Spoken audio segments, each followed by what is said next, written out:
नमस्कार मित्रों, मैं हूं आपका अपना विवेक भारद्वाज। मित्रों, क्या आपकी कुंडली में भी गजकेसरी योग है?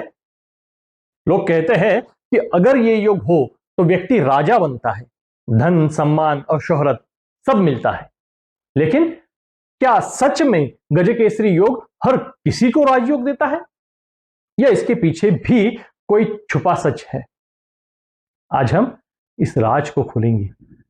गजकेसरी योग को लेकर सबसे बड़ा भ्रम यही है कि अगर कुंडली में ये योग हो तो व्यक्ति राजा जैसा सुख भोगता है। बहुतों की कुंडली में यह योग बनता है, लेकिन हर कोई राजा क्यों नहीं बनता? गजकेसरी योग सबको फल क्यों नहीं देता? गजकेसरी योग यानी निश्चित राजयोग, ये एक भ्रम है। सच्चाई यह है कि गजकेसरी योग तभी शुभ फल देता है जब गुरु और चंद्र दोनों ही बलवान और शुभ भावों में हो। अगर वे राहु केतु से पीड़ित हो, अशुभ भावों में हो या अपनी नीच या शत्रु राशि में हो तो यह योग कमजोर या निष्क्रिय हो जाता है। अब समझते हैं कि गजकेसरी योग कैसे बनता है। जब चंद्रमा के केंद्र भाव में गुरु बैठे हो तो गजकेसरी योग बनता है।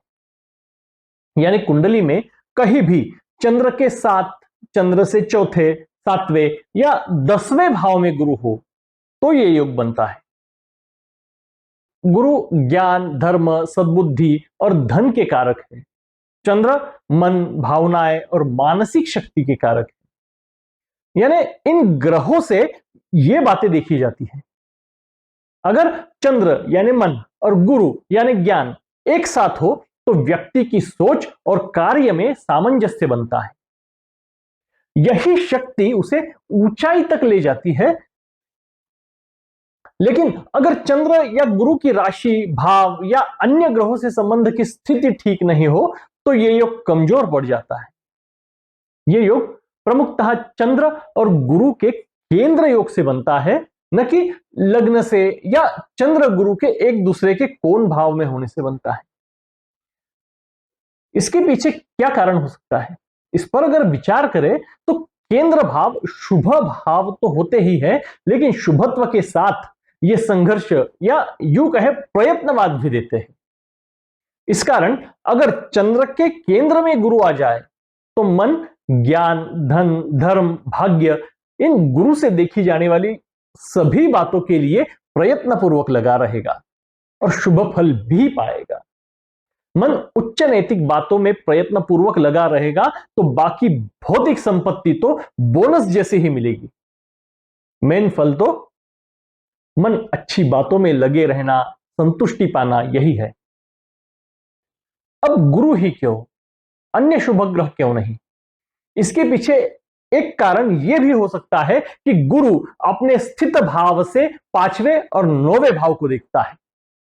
किसी भी भाव से 5वां या 9वां भाव यानी कोण भाव उस भाव के फलितों को सपोर्ट करता है।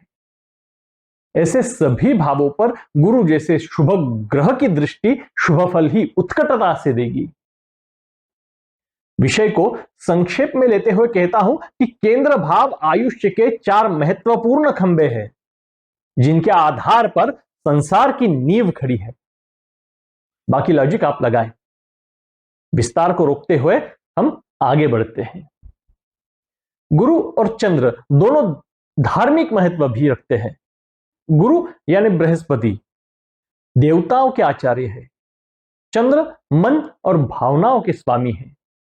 कहा गया है कि गुरु के बिना ज्ञान नहीं मिलता, मन की चंचलता नहीं हटती और संशय नहीं मिटता। और चंद्र तो स्वयं मन के कारक है। हमारी सोच, हमारे एक्शन और हमारी प्रतिक्रियाएं सभी मन पर निर्भर है। यानी गजकेसरी योग में जब दोनों मिलते हैं तो व्यक्ति को स्थिर मन और उच्च ज्ञान मिलता है। सोचिए, अगर किसी व्यक्ति का मन संतुलित हो तो वो महान निर्णय ले सकता है। इसे जानने के लिए कोई साइकोलॉजी पढ़ने की आवश्यकता नहीं है। गजकेसरी योग असल में मानसिक और बौद्धिक सामंजस्य का प्रतीक है। कई महान नेताओं, अफसरों और व्यवसायियों की कुंडली में गजकेसरी योग था। उन्होंने अद्भुत सफलता पाई। लेकिन दूसरी ओर हजारों साधारण लोगों की कुंडली में भी ये योग है, फिर भी वे सामान्य जीवन जीते हैं। क्यों? क्योंकि योग तभी फलता है जब दशा, गोचर और कर्म उसका समर्थन करें। अगर गजकेसरी योग कमजोर हो तो उसके कुछ धार्मिक उपाय भी हैं। गुरु को अनुकूल करने के लिए गुरु के मंत्रों का निहित संख्या में जाप करें। आचार्य, गुरुजन इनकी सेवा करें। चंद्र को अनुकूल बनाने के लिए सोमवार को शिव पूजा करें, जल अर्पण करें, शिवजी की भक्ति करें। माता पिता और गुरु का सम्मान करें, शिक्षा तथा ज्ञान में निवेश करें। आज के समय में अफर्मेशंस और सेल्फ हिप्नोसिस भी मदद करते हैं। जैसे मेरा मन और मेरी बुद्धि संतुलित है, मैं सही समय पर सही निर्णय लेता हूं। ये अफर्मेशंस गजकेसरी योग की शक्ति को ही सक्रिय करते हैं। तो अब आप समझ गए कि गजकेसरी योग हमेशा राजयोग नहीं देता। ये योग तभी फलता है जब ग्रह बलवान हो और क्रम साथ दे।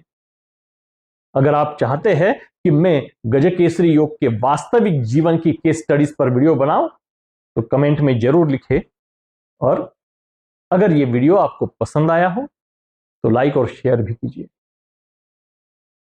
ज्योतिष मित्रा चैनल को सब्सक्राइब करना मत भूलिए। मैं हूं विवेक भारद्वाज, आपका ज्योतिष मित्रा। धन्यवाद।